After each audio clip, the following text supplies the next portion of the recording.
Monday, July 14th, 2025. I would like to have a roll call, please.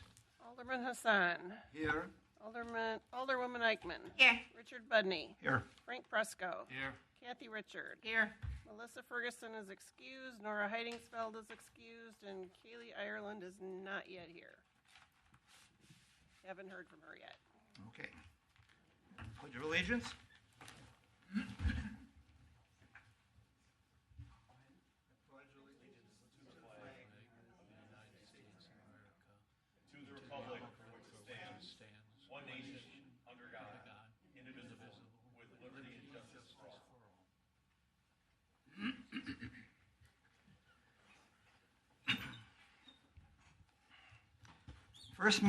First item on our agenda is a citizen comment period.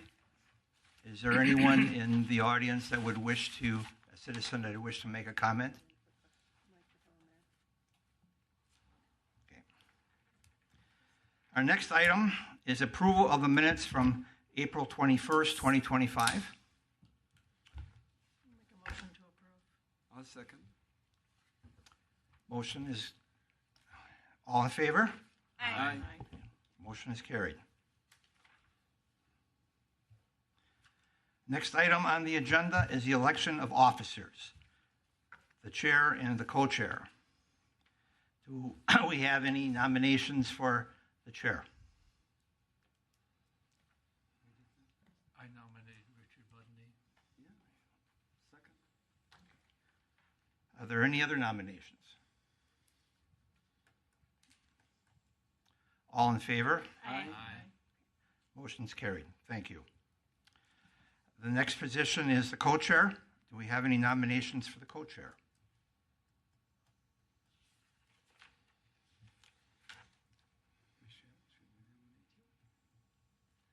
I nominate Michelle Eichman. Second. Any other nominations? Michelle, all in favor of Michelle being the co-chair? Aye. Aye. Motion carried. Congratulations. Thank you. Congratulations to you. Thank you. Our next item is the approval of a tentative agreement with the police union. Is someone going to discuss it for us?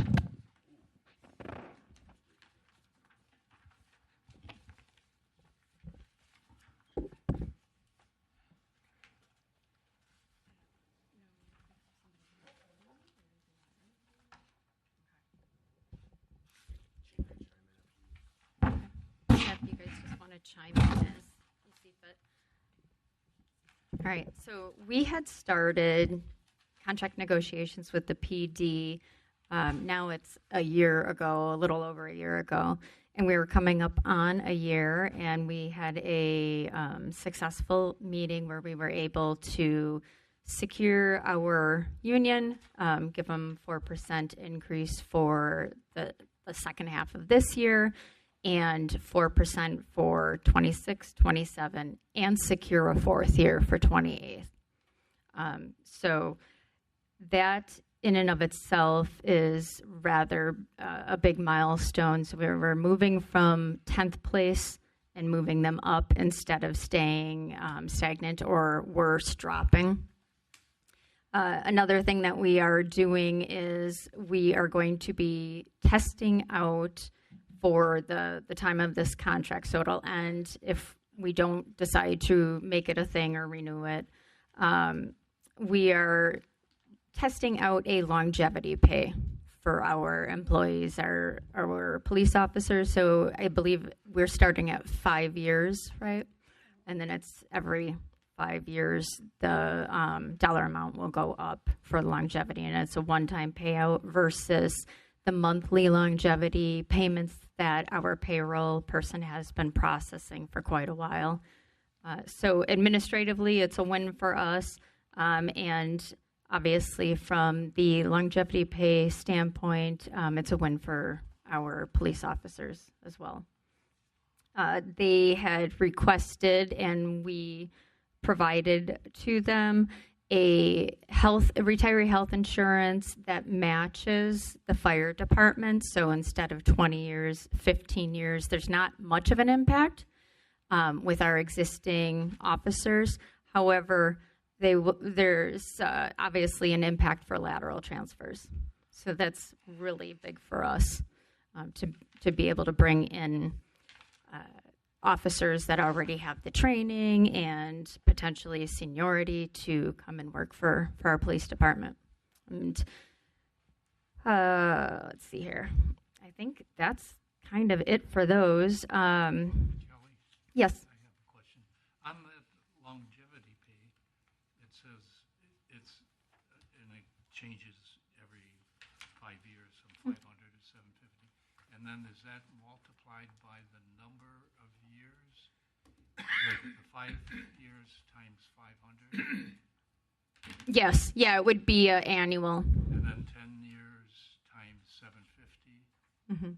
Well, not it's annually. So it's, let's say for the 5 years, it's 500 for 2025, 2026, that sort of thing. Yes.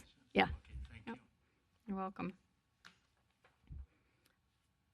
All right. So another thing that we had done was we bridged the gap between the union president and the fire department that also has time available, paid time for the union president to take time away and to negotiate. That's something that we had also given to the union president of the police department. Sick time we're giving to lateral transfers. Again, we're trying to make this a community that is attractive for lateral transfers. I know that we've put in quite a bit of money to really just invest in those that are either in the academy or coming right out of the academy, and the amount of money is substantial. So we felt that trying to increase a better scenario for lateral transfers, it's probably a better use of our funds. There was a change in the work hours that kind of changed over the past year, did it not? Okay. Yeah. So, and it's just a shift from 1 hour. So 1 hour earlier.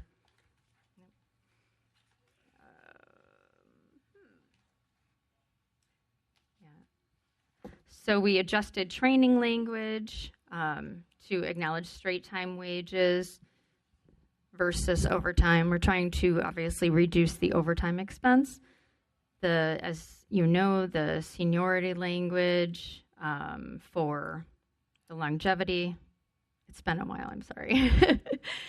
We've worked on this for about a year, but we are about a month outside of when we finalized this. Well, not finalized it, but got it to a tentative agreement. And then we also adjusted the boundaries. They wanted, what was it, 5, these counties, all of them, but then when we were looking at the map and we were determining what routes to take and that sort of thing, we determined that it would be too far for somebody coming from Ozaukee County or from Kenosha, on the other end. So we wanted to make sure that we are making it a better option and trying to encompass more people, but not make it where it ends up being difficult to call people in. That's really it. If anyone has any questions.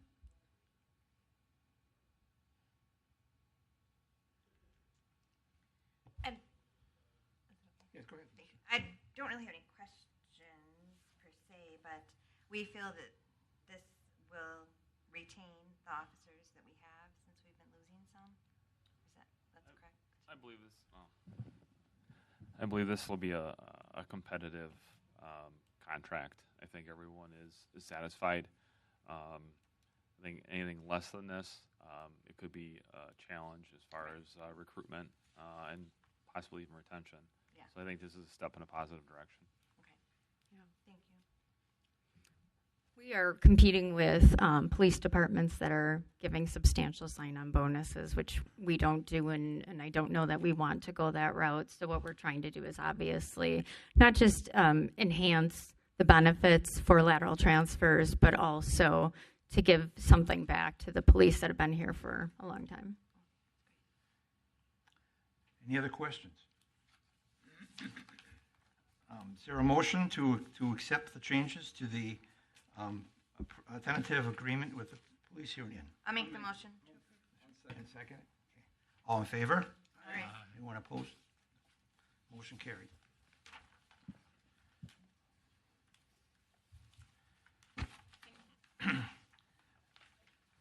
Our next item is the approval of a new job description for the city attorney and the approval to fill the position of the city attorney. Is anyone, Mr. Mayor? Good evening, Mr. Chair, and thank you. I'll start off, and I know this will be going pretty much back and forth with myself and the Director of Administration. So we're back again with this, and we are now in a position that we feel we'd like to move forward with a proper job description and proper and more clarification of what the duties, responsibilities, and objectives are to a full-time employee of the city of Franklin, being a city attorney, not a third party, and solely and strictly serving the city of Franklin and not serving any other community. Now, I've also had, and I can answer questions as they come up, because last time this came up, this, instead of focusing on the what, meaning the position, what it would mean for the city of Franklin, what type of commitment from the city of Franklin. When I say commitment, I'm talking financial, what we're looking at for duties, expectations. That wasn't really clarified and brought to the forefront, as it was basically brought up as more of a history lesson and a resume of our current city attorney, which nobody disputes has done one heck of a lot for the city in his over 3 decades serving in that role. But my contention is that the city of Franklin is now in a position to have their own sole attorney to handle things. Now, what could that mean financially? Do we know what the job pool looks like? We've got a lot of things here, and the Director of Administration covered this in this job description. I'm giving her credit for it because I believe about a year ago she came up with this, and she did a lot of work. She did a lot of work to do comparisons. She did a lot of work to make sure duties, responsibilities, training, experience, education, knowledge, all those things, excuse me, and criteria were covered. So when we're looking to move forward, we don't know what the job market is going to be. We don't know what the challenges may be to hire a person, but we are now looking to move forward with a posting and get at least this process going, because it could be a long process. It could be a long and arduous process. My discussions with the current city attorney, who is present on his own time tonight, we had discussions about, nothing's going to change this year. The quickest possible route would be effective January of 2026. And that's an aggressive timeline, considering it's mid-July and we're just looking to get going, because this is going to be, if you want to look at the timeline and the dedication and the training and the hours of our current city attorney, I mean, there's some big shoes to fill. And we need to make sure that we are going to do the, measure twice and cut once type mentality. So I think what's been brought forth here by the Director of Administration is very thorough. I believe that we are in a position to answer questions, but I'm going to yield now to her. If you have anything. If not, I'll take the fire. That's fine.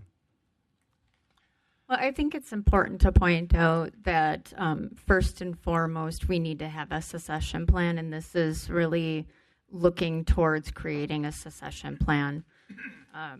the idea, my understanding, I was not part of the meeting, is that the current city attorney and the mayor had agreed that our current city attorney would essentially mentor and transition whoever, if anybody, would come into this role. And would also, if I could interject, ma'am, and the city attorney and I had a discussion about he would also stay on and an advisory role, special counsel, whatever is needed, because this isn't going to be a, hey, welcome, and here's your first day, here's your book, read it, now you run the city. There's a lot going on, and we would definitely need not only that mentor role, but I foresee absolutely special counsel or us maintaining this current city attorney at his current wage to be brought in as much or as little as needed by whoever would get hired. If I may say something, I was one of the committee members present when we discussed this, I believe, in May of 24. And the discussion went quite lengthy, and a lot of it, discussion was the fact, how I understand it, to be change.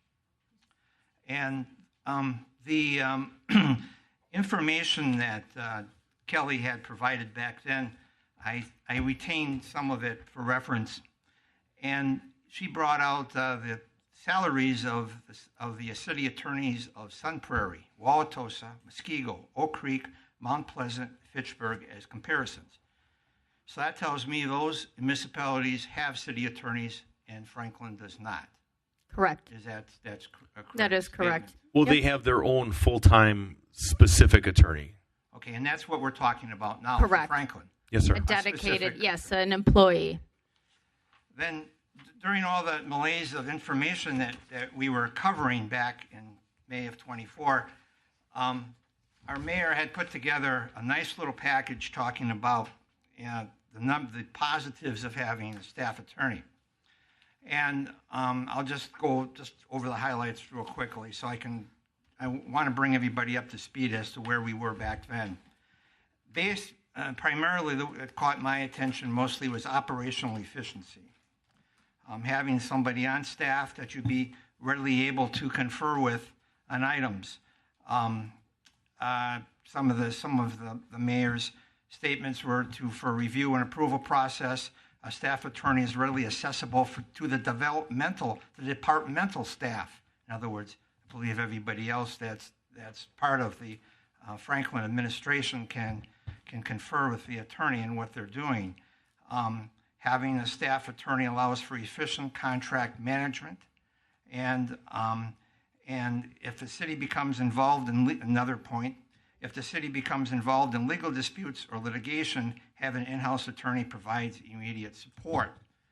Now, I have not been in the mayor's shoes, but imagine if the mayor had a legal question and he picked up the phone, we would be charged for his question for the attorney. Well, not if we have our own in-house. No, I'm talking about currently. That is accurate. You'd be charged by hour for the work. That is accurate, sir. Right. Where with your in-house attorney, of course, you have the person readily accessible to you, as people use the term to bounce ideas off of, if you will. And so, the discussions in May were pretty well muddled down with the fact that we have had individual, his name is Jesse, I believe, sir, and he has been with us for 30 years with the city. Yeah, 35 years. And that experience that he has, that he brings to the position, and his knowledge of all prior administrations was invaluable. And that's something that's a newbie, if you would, of course, will not be able to offer. So there's positives and negatives on both sides. However, I see a considerable amount of positives to add an attorney to the staff. However, the question being a resident, how is the city going to pay for the position? I thought we were pretty topped out with our salaries. I mean, with our wages and who we have on staff. Yeah, I had, and I apologize, I drove in from vacation for this meeting, so I haven't looked at the numbers recently, but I have received numbers, updated numbers from our accounting supervisor, and it's well below the current legal budget that we have and that we have had. And if I could add to that, so in addition, so last time when I brought this forward, I believe it was about 1.1 million over 3 years paid, and that's just to that one firm. Okay, now you also have other attorneys that we are paying to do other jobs. I mean, so it's not just Mr. Wesolowski's firm. We're also having another firm that came in and did the police contract, and that was simple lawyering. We didn't need to have a specialized anything for that, in my opinion. And there's other things that we're doing with human resources, employment law. These are things that I'm not cutting on Mr. Wesolowski. These are just things that his firm doesn't handle, and that's fine. I mean, there's a lot of things his firm does handle, and we do get an exceptional rate, an hourly rate. But still, the point is, we paid his specific firm alone $1.1 million. You also have to look at he has attorney Ed Borda that handles all the municipal citations that are written, and works closely with our municipal judge. So there's also positives with that. So when we are looking forward to having this position posted, that's kind of a litmus test to see what's out there and see what kind of attorney that we could possibly bring in that could also check the boxes of other attorneys to stop us from having to farm things out. I'm looking at the data that Kelly had provided back in May of 24, and for the year of 23, Mr. Wesolowski's firm was paid $303,000 of a total amount of legal fees that we had incurred in 2023 of $411,000. So the other difference was a number of other specialty areas, apparently, like Quarles and Brady and Bulow and Vetter, that we had to pay for, whatever those services would be for. So I believe in my reading on here, something was looking at a salary of approximately $182,000 for the attorney. It would be less than that, but that dollar amount probably includes benefits. Okay. It's the fully loaded amount, Fully loaded amount. meaning health, dental, retirement, WRS, everything that a full-time employee gets. So you're over $100,000 in savings if that individual would be able to fill the shoes of Mr. Wesolowski's firm for It's a big if. What they're doing. Yes. Mm-hmm. Would it be proper if I asked or yielded to ask Mr. Wesolowski if he had any comments for us? If you'd like to join us, that'd be great. Jesse, would you like to join us? Please do.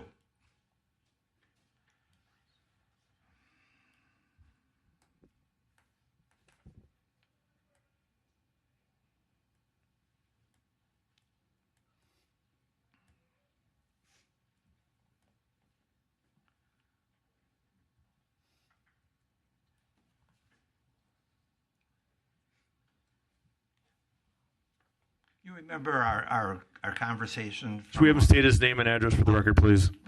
Okay. Please follow the protocol. I apologize, Jesse. Everything was working. It was on. Hold on a minute. Should be on. Just try it. Green light, Alpha.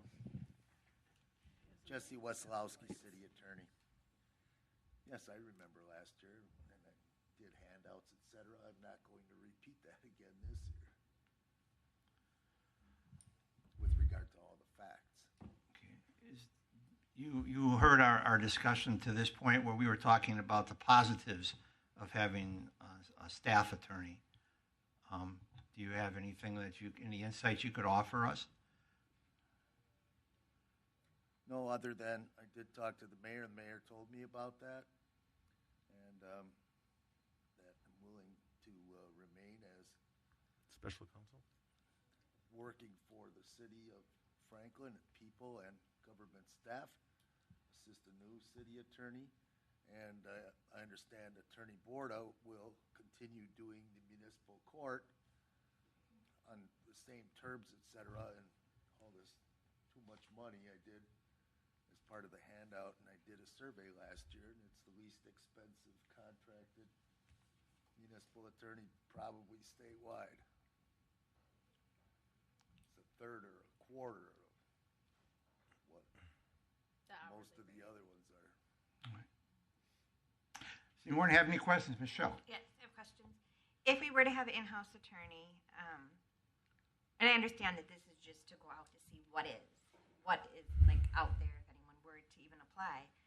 Who, if we send our in-house attorney, say we have one, to court for the day and he's tied up, who's going to answer our legal questions when he's not available?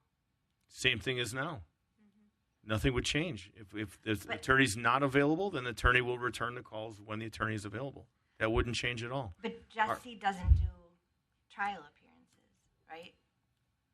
Jesse sends someone else from his law firm into court? However, answer. he's not here every day, all day long.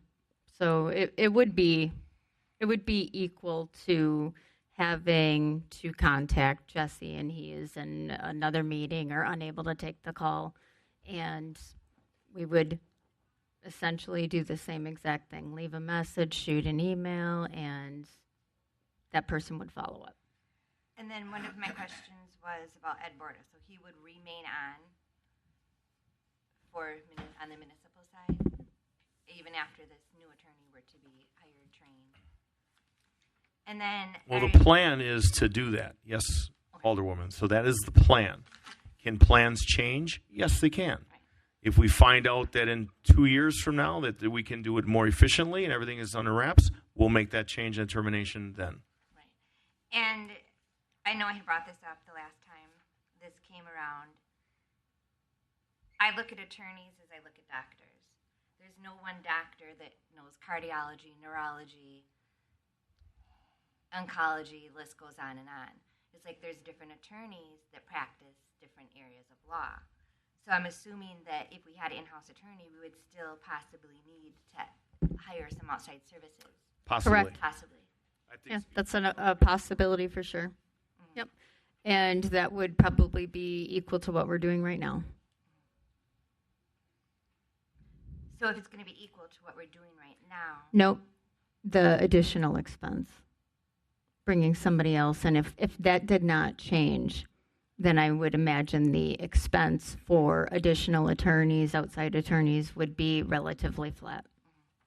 and I spoke to several attorneys about this position from multiple law firms throughout Milwaukee County and outside of, some that also are in municipal law, and basically they don't feel that we will find the right candidate for this position, was the feedback I got from each attorney that I spoke with.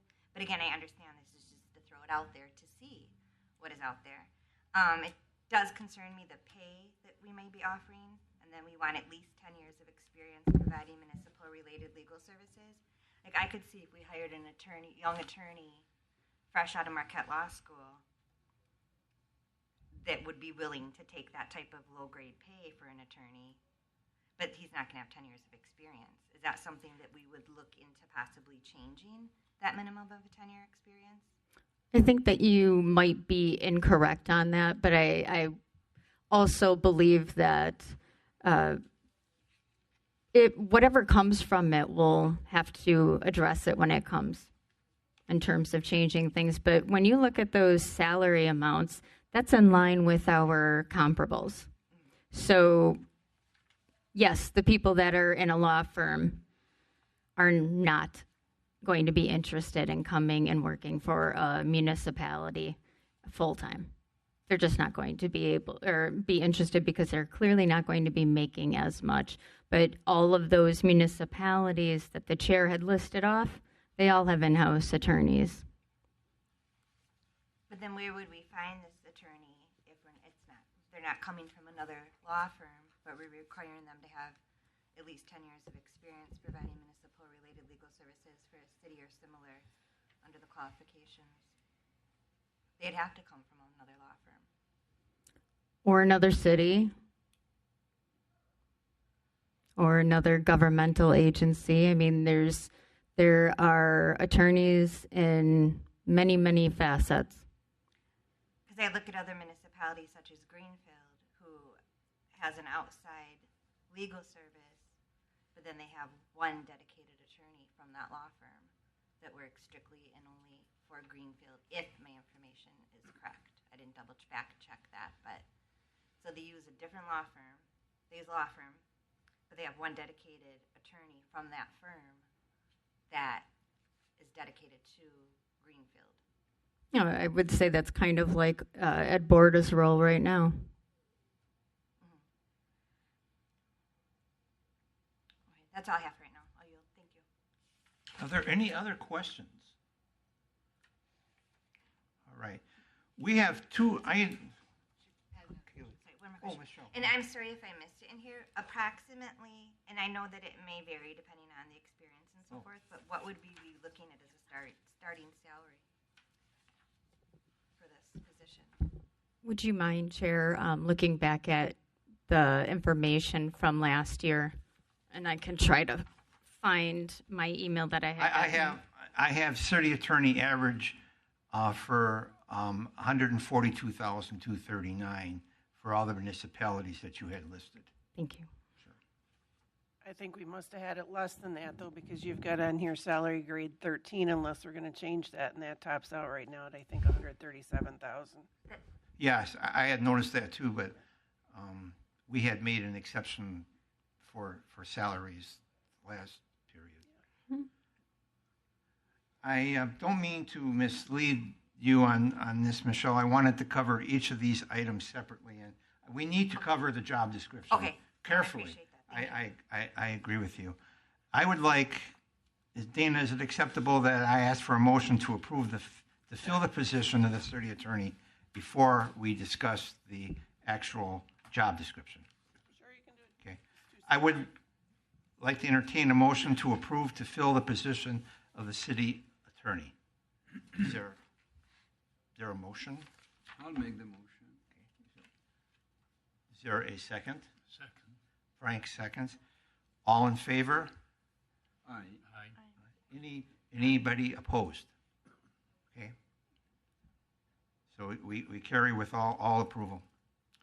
All right, the next item, I would like to take some time and go over the job description of the city attorney. Because Michelle had pointed out some items that I had noticed as well. And I know it's a rough draft, but It's actually a job description from the city of West Dallas. okay. Oh, I follow you. And so there's a little bit of tweaks here, but outside of that, it's what West Dallas has most recently used for their hiring. And how successful were they at finding a city attorney? They have a city attorney. Yep. Do you know when their last hiring process was? I want to say it was in 21 or 22. And that person is the one that they hired and is still there? That's my understanding, yeah, as far as I know. All right. Does anybody have any specific item that they would like to discuss that's on the, Michelle?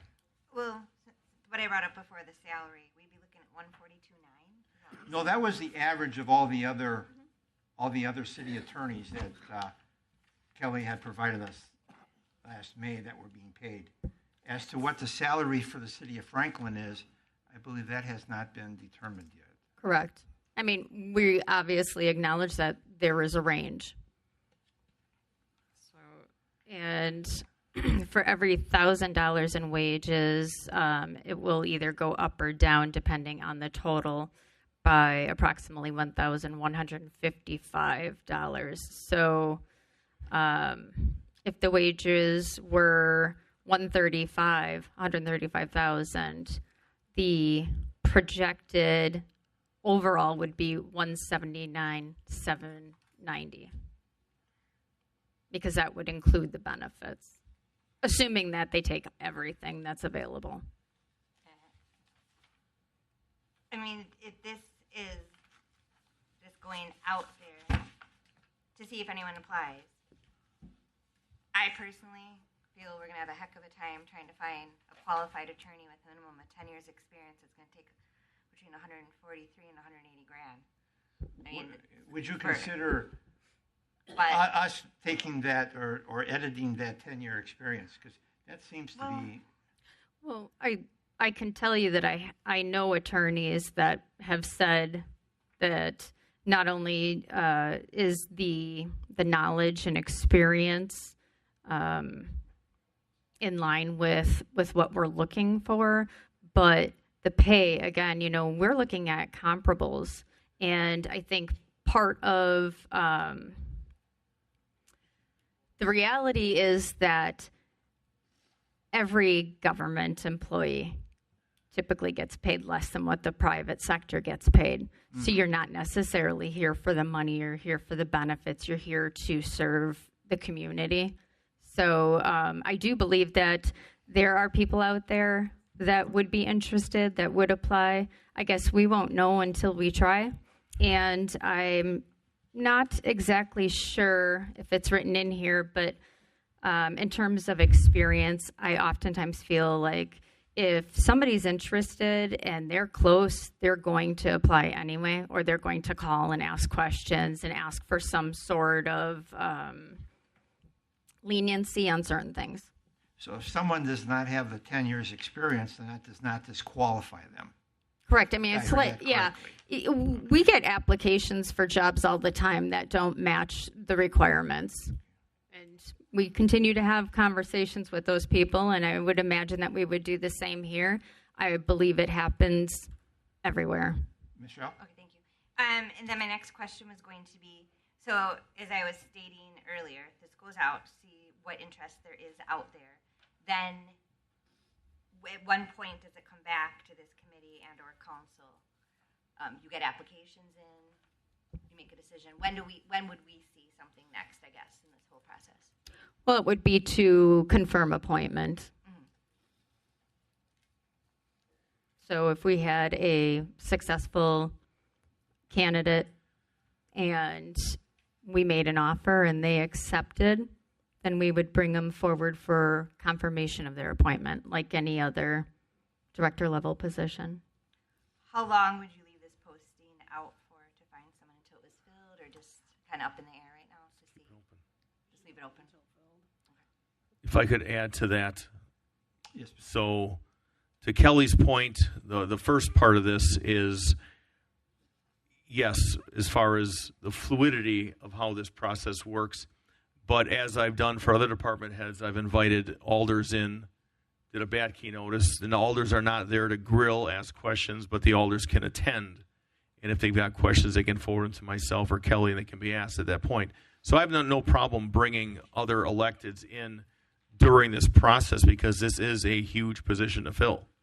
And we are not going to rush through anything. It's going to be done by the numbers, and if it takes time, it takes time. But to your point, Alderwoman, I would absolutely invite council members during this processes. Well, I guess, and you've always been very open to doing that, Mayor, so that wasn't even my question, because that was kind of a given, because you've always, with us alders, you've always nicely included us on things. I guess part of why I asked that question is, if you get an applicant and they have less than the 10 years experience, then is it going to be you guys making that decision? Or then would it have to come back here because it doesn't fit the exact job description?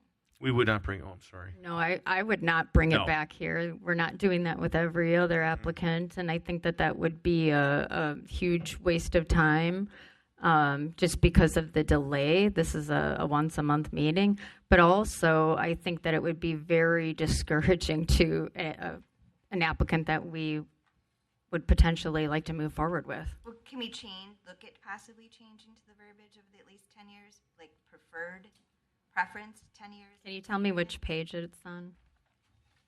There's not a page. It's the second page under education, training, and experience. Thank you. It's the fourth bullet. Thank you. This is where it says at least 10 years of experience. Would anyone be open to possibly changing that to preferred 10 years experience? That way it kind of leaves it open. Kelly can change it. I think Well, that's excellent suggestion. I also think, the at least 10 years of experience providing municipal or related legal services for a city or similar government or organization. So you're basically asking you're asking for somebody that's been part of the legal process for 10 years. I mean, I would feel that you could stretch school as such as well. I mean, it's very applicable. Going to school for a law degree or whatever kind of specialized schooling, if that is the case. I'm fine with adjusting things. We can absolutely put preferred 10 years of experience. And then my thought is, if Fine. you suddenly get bombarded with applicants just due to that change in verbiage, you could always then change it back to the at least 10.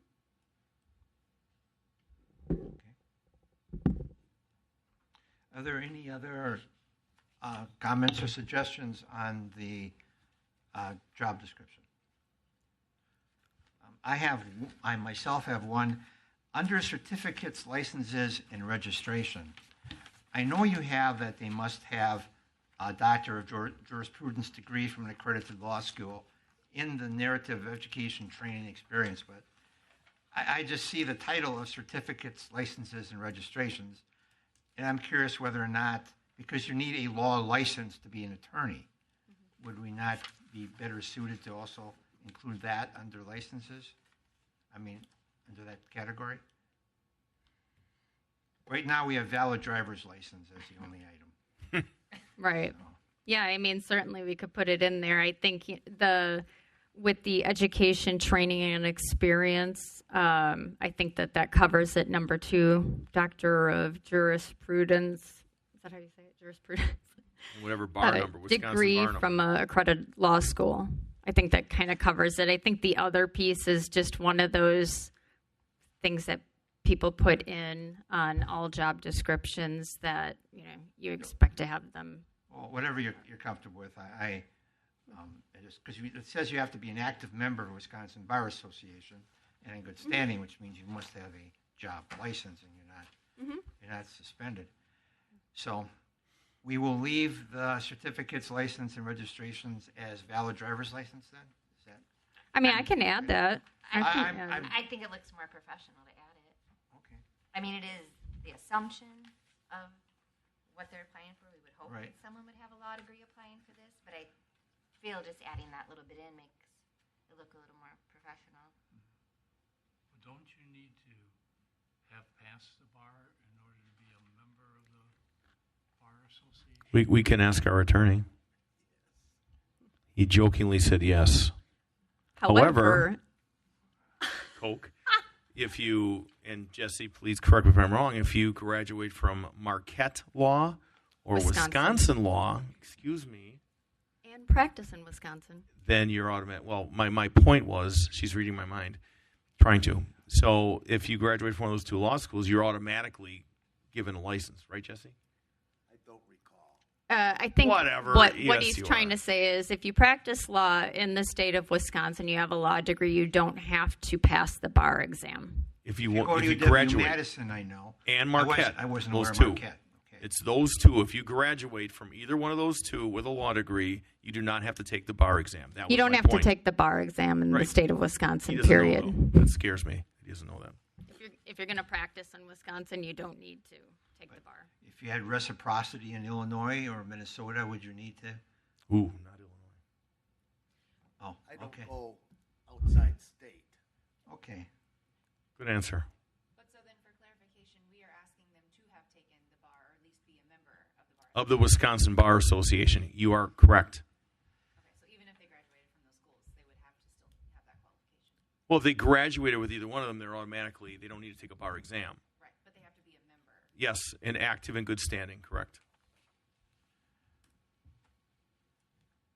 So then we would be able to add under certificates, license, and registration that very point. All right. Any other suggestions to the job description? All right. We accept the. I just Go ahead, thought of one Michelle. more thing. and maybe we don't want to advertise for this, but the hours, or do you feel that a candidate would be aware of applying for a municipal law position, would be working evenings? We'll make them aware of that when it comes time for interview, but every one of them should know that. If they don't know it, they will by after their first interview. I think it's part of the due process if you're an applicant to go out on websites, check out the community. It's right there, all the information, just to kind of get an idea of what the community is like. And I mean, I think I would do that if I were applying. All right, so I will accept the motion for the approval of the new job description of the city attorney with the two changes that we had previously discussed. Is there a motion? I make a motion. Makes a motion. Is there a second? I'll second it. Okay. All in favor? Aye. All right, it passes. We will accept the job description as we previously discussed. Thank you, Jesse. Next item on our agenda is the approval to increase the hours of the accounting clerk from 30 hours per week to 40 hours per week. Would that be Dana? Well, Danielle was supposed to be coming, but I don't see her here. This is just a quick approval, hopefully, to change the hours of our account clerk, who happens to be our payroll clerk, from a 3/4 hour person, 30 hours a week, up to 40 hours a week. The reason being our deputy treasurer retired about 3 weeks ago now. We are not filling her position with a new employee at this point, but one of our finance people was promoted on an interim basis to take on some of her duties. And we are hoping the account clerk can take on some of the other person's duty until they decide how they want to restructure the department. Correct. The director of finance is looking to restructure both the treasury and finance department to find a better system of the division of duties. We anticipate the accounting supervisor retiring in about 18 months as well. So she's trying to figure out, with both of those supervisory positions opening up, how best to staff the department. And I believe, and you probably know better than I do, our payroll accounting clerk has been here for, 28 years or something About like that? 25 years, and she's done all the duties that the other person would be handing off to her. Is there any increase in salary for her on this, or? No, it would stay at the same salary range. It's just a matter of getting additional hours and additional vacation accruals, that type of thing. Anybody have any questions? It doesn't necessarily move her from being, like, she's considered a full-time employee and all that kind of stuff as well, like a full benefits package already at this point. No. So would that move her to being able to do that because she's now full-time at 40 hours? Correct? Yes. Okay, except, is there a motion to? Or make the motion? Okay, thank I'll you. second that. All in favor? Aye. Thank you. Item passes. Our next item, item 8, Nora is not in attendance today, but she was the committee member that had brought this up to be put on the agenda. Can have a consideration of an increase in clothing allowance for Department of Public Works, sewer, and water employees. If I recall correctly, we had a guest employee at our meeting, and he had brought up that this is something that he would like to see the city give consideration to. That's correct.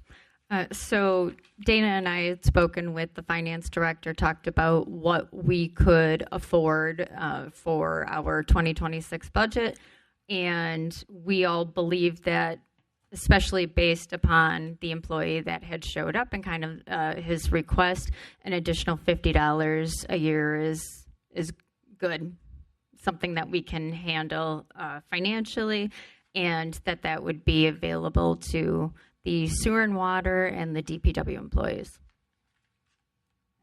And not until 2026. Right, correct.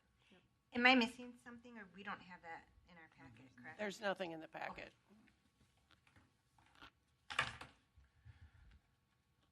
So is the $50 allowance reasonable? I'll make the motion to increase. It'd be, I wish we could increase it more. All right. Mr. Mayor, increase it more or leave I- it at the 50? Well, I would right now, not. It's, I would leave it where it is. We can bring the budget and then at that time talk more about it. But obviously any kind of increase has a budget impact, and we have to be mindful of what we're looking at. So we are allowing $50 more or not? Yeah. Yes. So, Mr. Chair, I know you asked me a question. Yes, sir. I'll agree with her. Okay, thank you. Okay, any other questions on this? Is there, you have already made the motion, Yes, Yusef? to increase $50. to I'll approve? second. And Michelle is seconded, okay. All in favor? Aye. Motion passes. Thank you. Staffing report is our next item on our agenda, item 9. That would be Dana. Just a couple things on here. We've talked repeatedly about how difficult it is to hire people that have their CDL. We have hired 3 people since our last meeting, I think. We had a light equipment operator start, we had a assistant mechanic start, and we have 1 sewer and water tech starting next Monday.